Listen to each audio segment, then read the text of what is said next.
back of the room. So my name is Jamie Ellis. I do work for the University of Florida. I'm speaking to you 5 times today. So if you want to hear me, you'll have plenty of opportunities. If you don't want to hear me, I'm going to be kind of hard to miss. So it's good to be here. Brought one of my children with me. He's kind of hiding behind the bag over there on the wall. Jude, my wife and I have 4 kids, and they get to travel, and it was his turn. So he's the one who's here. Can you wave, Jude? There you go. That's the one. All right, so I'm going to be speaking to you over the next 30 or so minutes on what's killing your honeybees. And so the reason this is an interesting talk, at least for me to give, is that, you know, I used to write a column for the American Bee Journal, and about 2 years or so ago, I went through a 2-article series on what's killing bees, the biotic factors, the living factors that kill bees, and the abiotic factors, the non-living things that kill bees. And just very easily, for both articles, I came up with about 30 or 35 different things that kill bees. So when you put the 2 articles together, that's about 70. So if you've been keeping bees any length of time, you'll know that there's probably 100+ things that kill honeybees. So what I'm going to try to do is use what beekeepers say to focus in on the ones that are the most important or the more important factors. And what's great is if you look at your program, many of the topics that other speakers are covering today, in fact, match the 3 things that I'm going to leave you with by the time this talk is over. So we didn't plan that, but it worked out, and I think it just emphasizes the fact that what I'm about to tell you is true. So pay attention, because it's important. All right, just very quickly. So this is the Western honeybee. A lot of people will call it the European honeybee, but that's not really fair. This is the Western honeybee. And the reason it's not fair is because this bee is naturally distributed in Europe, the Middle East, and Africa. So it's not the European honeybee. It's the bee that's not in the East. There are 9 honeybee species, and 8 of those occur exclusively in Asia, i.e. the East. So the one honeybee whose distribution is outside of Asia is the one you're looking at on the screen, and it's Europe, the Middle East, and Africa. So this is the Western honeybee. This is the bee that you keep. As you well know, this bee is not native to North America. The ones that we manage are subspecies from Europe, but your great state and my great state have a subspecies that comes from Africa. That's the one known as the African bee the press calls the killer bee. Right? You know that bee, right? Because you're in Texas. Great. So this bee is the one that you've been hearing about dying, or so they say. So I'd like to talk to you about what all of this means, and we'll whittle it down. So I'm going to start just very briefly to frame this discussion. I appreciate the fact that I'm speaking to a bunch of beekeepers or people who want to become beekeepers. So all of you know that honeybees are important for a multitude of reasons. The first thing that people think about when they think about honeybees is honey production. So there is a group called the National Ag Statistics Service. I put the acronym here, NASS. You can use NASS reports, they're federal government reports, that tell you about commodities, agriculture commodities around the country. So if you Google NASS sheep Kentucky, you will figure out how many sheep are in Kentucky. NASS blueberries, Maine. NASS almonds, California. NASS honey. And with NASS honey, you can get the yearly honey reports, and those reports for the current year will report the previous year's data. So I forgot for a moment I was in Texas. I'm not sure how I can forget that, because even my son's waffle was the shape of Texas this morning. You're pretty reminded when you come to this state where you are. I was using my phone this morning to Google the NASS honey report, and I came up here and altered this slide just a little bit so you can see honey production statistics for your state as well as the U.S. So last year in 2017, we produced about 148 million pounds of honey by about 2.7 million colonies. The value of that in the U.S. was about $318 million. So honey production sounds valuable, but I think you will agree with me, if you think about it on the grand scheme of things, it's not really valuable at all. I mean, citrus in Florida is a $9 billion industry. So one ag commodity in one state is way more important economically than honey production across the entire U.S. I don't mean to burst your bubble. I just like to tell people facts. So honey production is not really where it's at with bees. Now, I'm going to give you another one of those weird statistics about bees. The vast majority of beekeepers are honey producers, but the vast majority of bees are used for pollination purposes. And that's because the vast majority of beekeepers are hobbyists, and the vast majority of hobbyists keep bees to make honey. But the vast majority of bee colonies are tied up in commercial operations that are using them to pollinate crops. So most honeybee colonies in the U.S. are used to pollinate crops, while most beekeepers are honey producers. That's why people always think honey when they think honeybees, because most of us do it for that reason. Does that make sense? So just to show you Texas's share, last year you produced about 8 million pounds of honey, and the value of that, according to NASS, was about $17 million. So quite frankly, I'm guessing there's a whole lot of stuff in Texas that's more valuable than about $17 million. So you'll see that honey production is cool and is fun and as great as it is to eat. It's not really why bees are important to the general public. It makes a biscuit taste good, but it doesn't make the world go round, right? On the other hand, honeybees are moved all around the country to pollinate crops. Now, I love speaking to beekeepers because you guys know bees. But the general public has this impression that bees will wake up in the morning and check their calendar and see that they've got to go out and help some plants today. We've got this really fluffy idea that bees are environmentalists. They're just out there to help plants and they hold hands with plants while they run through the forest. But in reality, honeybees are going to plants to steal every bit of pollen they can collect, and they're trying to bring it back to their hives and make more bees take that plants. So through all this process, we get fruits, vegetables, nuts, berries, etc. So honeybees are out there collecting pollen to come back, make more bees, and in the process we get food. That's why honeybees are really important to us. That's also why honeybees are important to the environment, because honeybees are out there pollinating a lot of the plants that provide the infrastructure and food both for us and for other animals to support ecosystems and on and on and on and on and on. So let me just illustrate these last two slides this way. How many of you keep bees to pollinate? How many of you keep bees to make honey? Well, that makes me right? Good. So let's move on. The value of bees and pollination is probably somewhere around 15 billion. Honestly, I'm not particularly happy with that number. It's hard to really, put a price tag on it, because what people will do is they'll tell you that number, and then they'll make a statement that honeybees are responsible for about 20% of the food we eat. Surely the value of 20% of the food we eat is not $15 billion, right? So to me, those two numbers don't jive. I think we need to do a bit more work to refine those numbers. But nevertheless, it illustrates how important bees are for us. The USDA a few years ago put together a really good map that you can find online and use. This map illustrates the typical migration routes of bee colonies that are used for pollination purposes. I love this map because how many of you are teachers? All right, loud and proud. Good. So those of you who are teachers realize the least effective way to teach people is lecturing. Did you know that? So, preachers and lecturers are really communicating the worst possible way that people can learn. So what they like lecturers to do every once in a while is they like them to pause and ask critical thinking questions so that you guys can stretch your mind.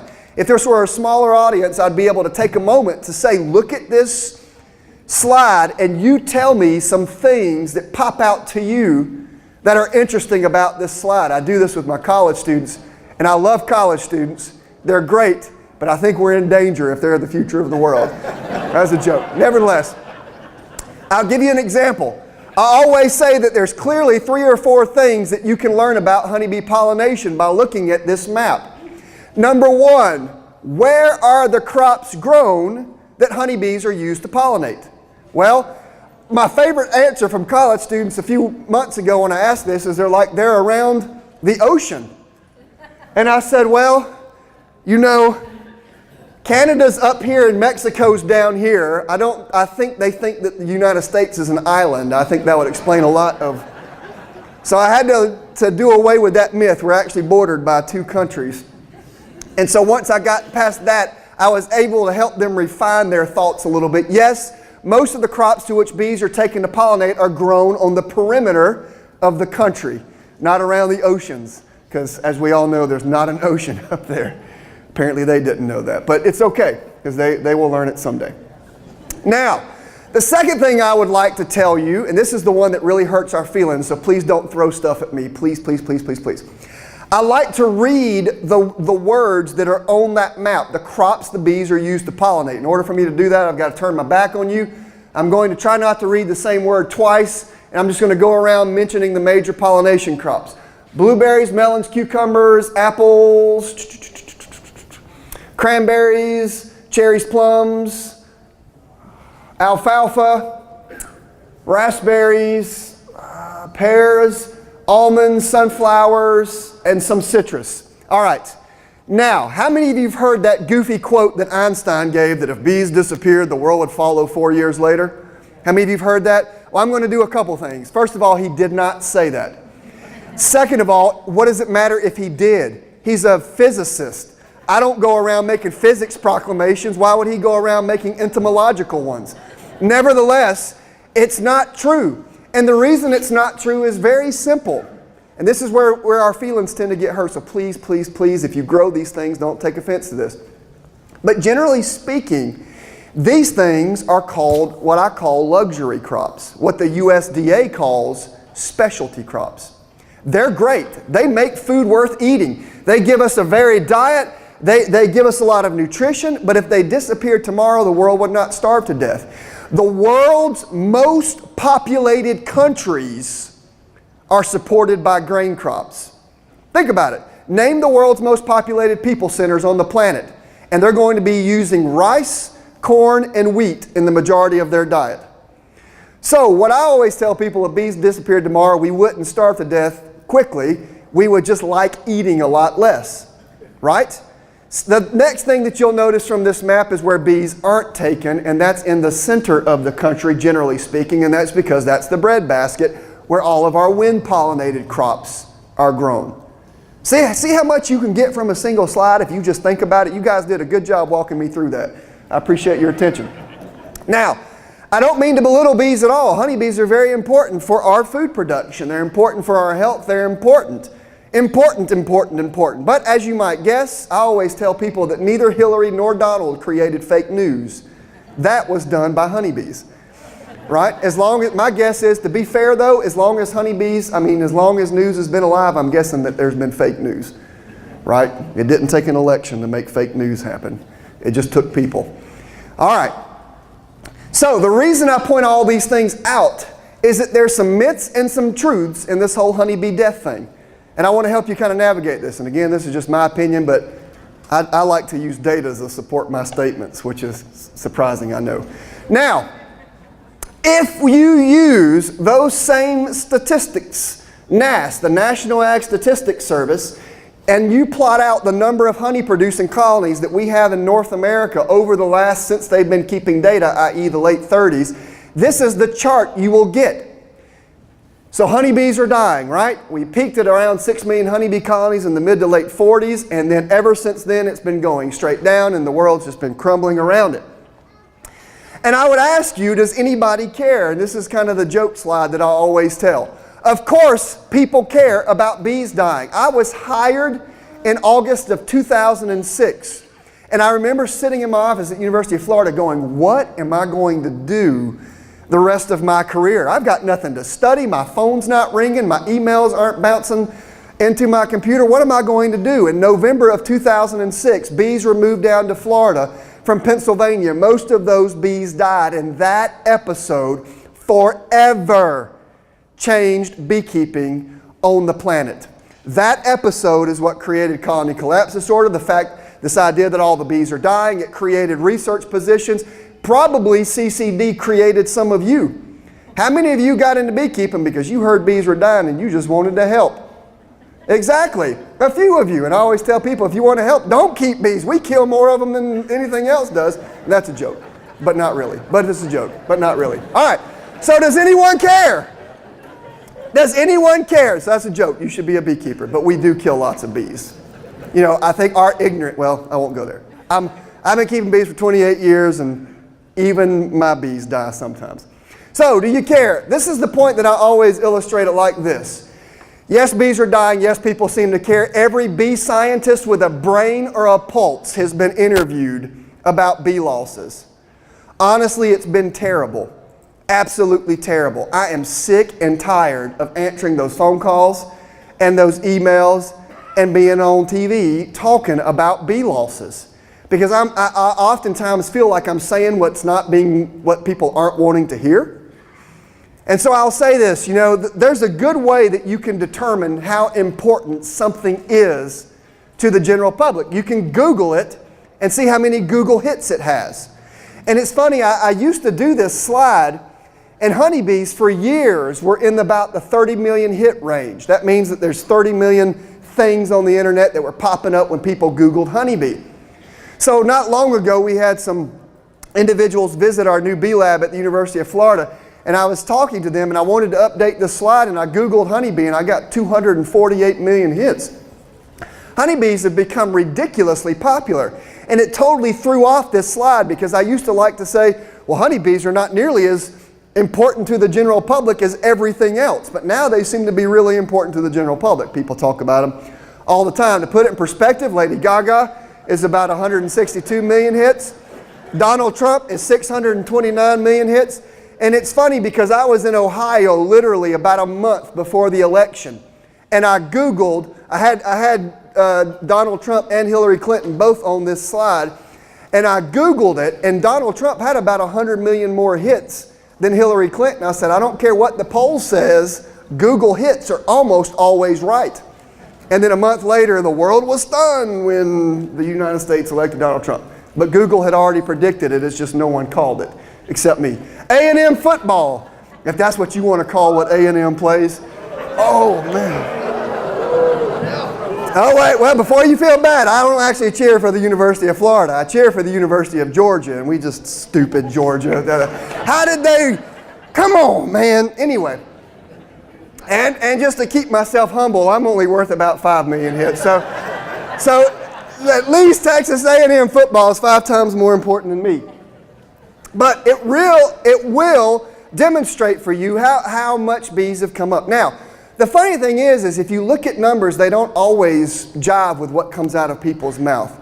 I'm trying to be very time conscious. I have 13 minutes, so we can do this together. Are you ready? All right. So let me ask you, what are we being told? What percentage of bees are we losing every year? 30. Most of the time I'd invite a lot of reaction, but we got to get moving this morning. So I heard the answer right off somewhere up here. The national average is about 30. But I've yet to see a person go, now wait a minute, 10 years ago we started with 2.5 million honeybee colonies and we're losing 30% a year. So how many would we have today if we lost 30% a year and we started at 2.5 million? You're right, around 114,000 or something like that. So clearly we're not losing 30% a year, otherwise we'd have almost no bees left 12 years later. So, or that 30% isn't exactly what we understand it to be. So what we don't do really well when we talk about bee losses is we don't use the word gross and the word net enough. What's being reported in the newspapers and by scientists is that we're experiencing gross losses of about 30% a year.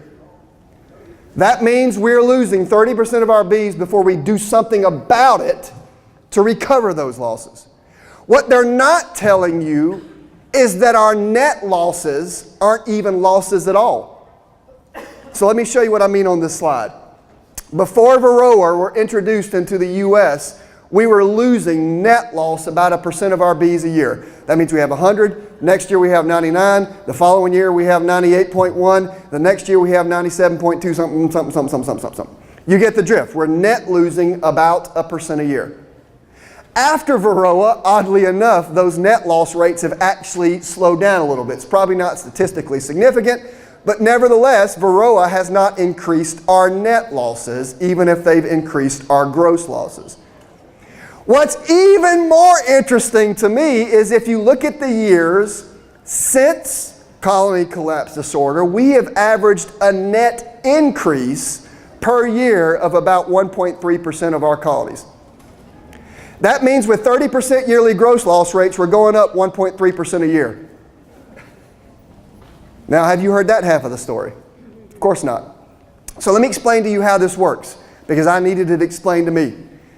I have 100 colonies. I experienced my 30% gross loss rates. I have 70, right? 100 minus 30, 70. Now, the net numbers tell me that I'm going to finish the year with 1.3% more colonies than I started with. So I do something with those 70 to recover 31.3. I split my colonies, right? So with a 30% gross loss rate, I can have a 1.3% net gain of honeybee colonies. So over the last 10 years, we have actually experienced an average increase in colonies of 1.3% a year, even though we're experiencing 30% gross loss rates.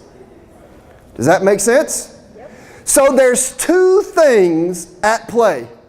There is something responsible for the actual net number of colonies that we have, and there's something else responsible for the gross loss rates.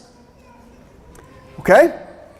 So what do you think determines how many colonies of bees we have in the United States? And it's easier than you think. Beekeepers? Management? It's more foundational and fundamental than that. Queen rearing? Honey production?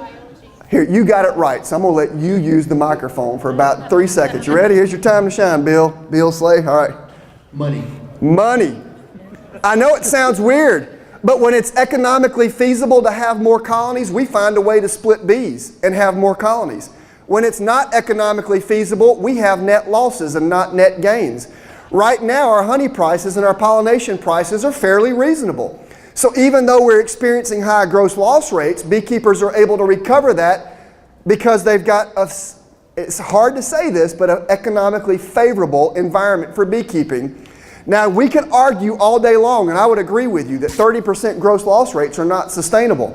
We need to find a way to slow that down, because if the economy of beekeeping were to ever crash, our net gains would turn into net losses, and then all this jibber jabber that the press has been saying the last 12 years might actually come true. But at least in the meantime, beekeepers have been bearing the brunt of this whole issue. If you watch the news shows, bees are dying, our food prices are going to go up, we're all going to starve to death, it's the bee-apocalypse, we're all doomed. But really, the beekeepers are the ones who've been shielding the general public from that, because they've been eating the losses in their money. Does that make sense? So I'm not trying to paint a picture that there's not an issue. Beekeepers are having an issue. I'm just trying to say that's why we've yet to lose any of our food crops. So money is responsible for how many colonies we have. That seems undeniable, and research suggests that that is the case. But this is not a talk about how money kills or doesn't kill your bees. This is a talk about what drives the gross loss rates. So what drives the gross loss rates are all those stressors that you thought that I was going to be speaking about the whole time. And so now I'm about to segue into that. So what drives the 30% loss rates? Not what's responsible for our 1.3% net gains. And I love this part of the talk, because it doesn't matter where in the world I do this part, the beekeepers always say the same thing. Now, I know you Texas beekeepers are different. So let's see if you give me the same answers that the rest of the world gives me. Probably not. You're setting me up to fail. I can tell already. So I want to ask a very simple question. I want you to think for a second about what has been most responsible for the death of your colonies, not anyone else's. When your bees die, what is the most common stressor impacting your bees? So I'm going to give you 5 seconds. I'm going to ask you to raise your hand, and I'm going to point at you, and I want you to scream it out loud and proud. All right? 5 seconds. Me. Me. Me. Me. Me. Me. All right, well, we're not going to blame ourselves, right? We live in a society that's never our fault. It's always everybody else's fault. I try not to get political, but anyway, so someone tell me something that's not me or you or me, you. Weather. Queens? Lousy management. Heat. That's part of weather. Varroa. Negligence. Oh man, you guys are great. I'm going to stop here. Woo, you guys are great. Now, let me ask you to take another 5 seconds to think about what's killing everyone else's colonies. Now think about it. What's responsible for the 30% loss rates that we're experiencing? What's killing everyone else's bees? Hands. Pesticides. Oh my goodness. Oh my gosh. I'm going to stop right here. You guys are freaking geniuses. Geniuses. Clearly I'm not smart enough to tell you what the plural of genius is. Maybe it is genius. Some English person, help me. Anyway, geniuses. We'll start there.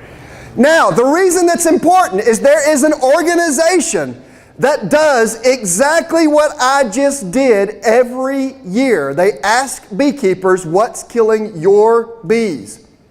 They do. They ask them. Every year they ask them that. It's called the Bee Informed Partnership. And every year when they have asked the beekeepers what's the stressor most responsible for the loss of your colonies, without exception, only the first year that it did not behave the trend. The other 11 years, it gave us exactly the same response. They gave us the same 5 responses as the top 5. And you guys just said them all. Okay? And if you don't believe me, I'm going to show you the charts from the Bee Informed Partnerships tables. And they're really small print, so you're just going to have to trust me. No, I will read them. But those 5 things in no particular order are weather, nutrition, queens, varroa, and weak in fall. I'm going to say those 1,000 times. You don't have to scribble them down. They're going to be on another slide, all summarized. But if you believe that I've made this up, let me show you what the Bee Informed Partnership says. I'm going to read it again. This time I'll read this one so that you guys can now stare at my back.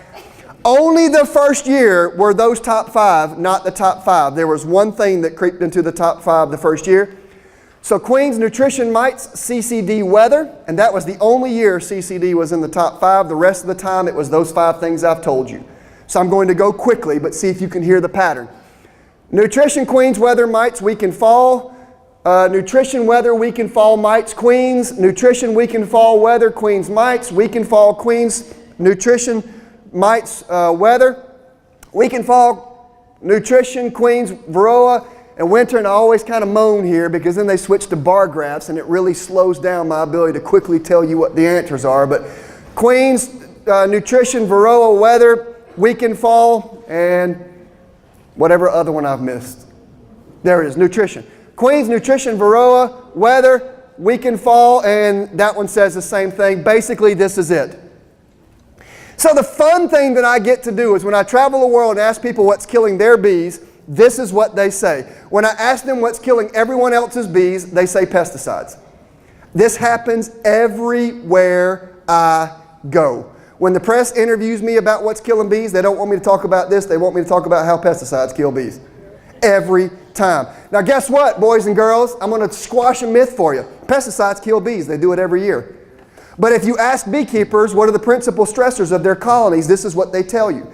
Yes, for some, pesticides will kill your bees. For the rest of us, we're going to all struggle with these things. The difference between being a major stressor and a minor stressor is it's something that we're all going to face, have to address every year. Now you'll notice I've been holding up 5 fingers and there's 6 things on this board. Right? You think someone from Georgia can't count. You would be true and right. But I will tell you before I go any further that one of these things is intimately linked to the other. It's hard to divorce the two. So Varroa and the things that they carry, I have teased out into 2 because one without the other is not so bad, but the 2 together kill your bees dead. Now I'm going to squash another myth. Varroa are killing your bees right now. I get so sick of those phone calls and emails where people will give me these long things that it's not Varroa killing my bees. It's all these other conditions. And I ask them, What was your Varroa population a couple weeks ago? If they fail to tell me or no, then I tell them in response, story's over, Varroa killed your bees. To me, Varroa are the number one killer of honeybees on the planet. The data suggests that, the scientists suggest that, and reality suggests it. If you're not controlling Varroa, they're killing your bees. Don't fool yourself. All right? I need to spend all day on this topic, but I can't. That's why I'm giving you a talk on Varroa control later. So, all right, nutrition and queens. There's a couple of things I want to take off the list as I now have exactly 1 minute left. Number one, I'm going to take bad weather off the list. Why? Because in my lab, I cannot create for you a plastic strip that you can hang in your hive and control bad weather. You are at the mercy of where you live. I'm out here, people complain about the heat and humidity. I'm like, Florida, durr. And then I go to North Dakota and the people complain about the cold. It's North Dakota, durr, right? I mean, everywhere people live, there's some sort of bad weather that happens there. Quit moaning about your bad weather because everybody has bad weather, right? The Yankees have to complain about the cold. We Southerners complain about the heat, and the bees suffer with both of them. It doesn't matter where they are. There's tornadoes in one area and floods in another area and droughts in another area. Weather kills bees, but I can't make a strip for you. All right? The other thing I hate is weekend fall. That's so dumb to me. I can't even. Anyway, I'm not. The reason I don't like it is because weekend fall is caused by stressors. It is the result of stressors. Stressors make your bees weekend fall. Weekend fall didn't kill your bees. All right, so I take those two off the table. That means there are 3 things left on the board. There's 4, but remember I'm squeezing 2 of them together. Varroa and the things they carry, nutrition, and queens. I am utterly convinced if we could control those 3 things, our loss rates would plummet and beekeeping would be fun for most people. I'm utterly convinced of it. Now, in a room that is this big, full of this many people, yes, your pet hypothesis probably also kills bees. But I'm talking about the major stressors affecting the most colonies on the planet. And these are those things. In my opinion, we worry about the peripheral things so much that we scare the willies out of new beekeepers. If new beekeepers can just learn how to manage these 3 things, their loss rates would plummet. Would plummet. Now, if you look at your talks today, there are a heck of a lot of talks on mite management and queen management and nutrition management. I suggest you find a way to attend all of them somehow. Why? Because those are the things killing your bees right now. I'm going to just kind of end this talk quickly and tell you the things that aren't killing bees. Cell phones are probably not killing bees. I'm over 30 seconds. I promise to finish here quickly. Cell phones aren't killing bees. You know, when I was fresh at the University of Florida. My first interview on Good Morning America was, Dr. Ellis, we're sending someone to your house to interview you about how cell phones kill honeybees. I'm like, I can save you the trip. They don't. But of course, they came to my house and they're in my living room and I'm talking to some fancy New York City reporter, Dr. Ellis, how do cell phones kill honeybees? Well, they don't. Dr. Ellis, how can cell phones kill honeybees? Well, they can't. Well, Dr. Ellis, the cell phones could kill honeybees. How would they do it? And I learned everything I needed to know right there about my future being on the news and in the print. And I said at that moment, well, there's nothing I can say, but cell phones don't kill honeybees. And it's funny, they spent 2 minutes and 50 seconds talking about, from bee experts who really nobody's heard of. They were like, came out of nowhere and talked about how cell phones are killing honeybees. And the last 10 seconds was me saying they don't. Talk about bias. And guess what? We found out they don't. Now, listen, you can kill honeybees with a cell phone. You can smash that thing. You know?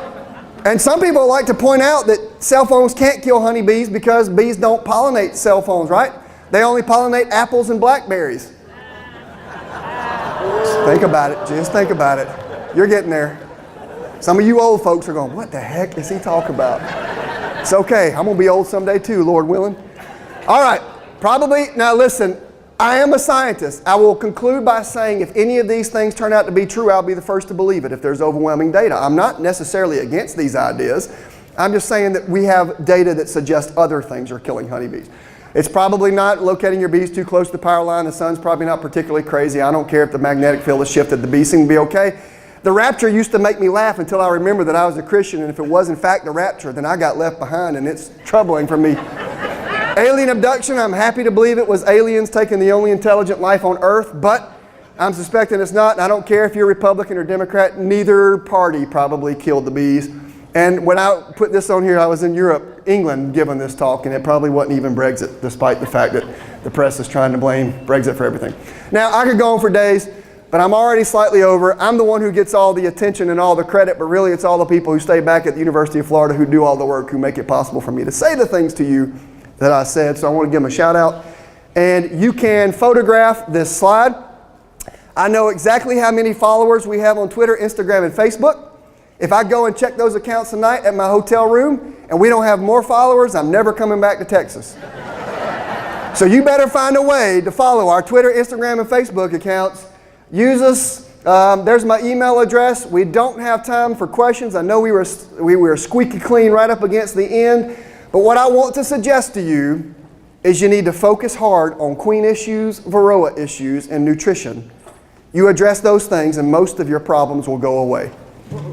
So it's been great talking to you. I look forward to talking to some of you 4 more times, and I hope you guys enjoy the day. Thank you so much for your attention.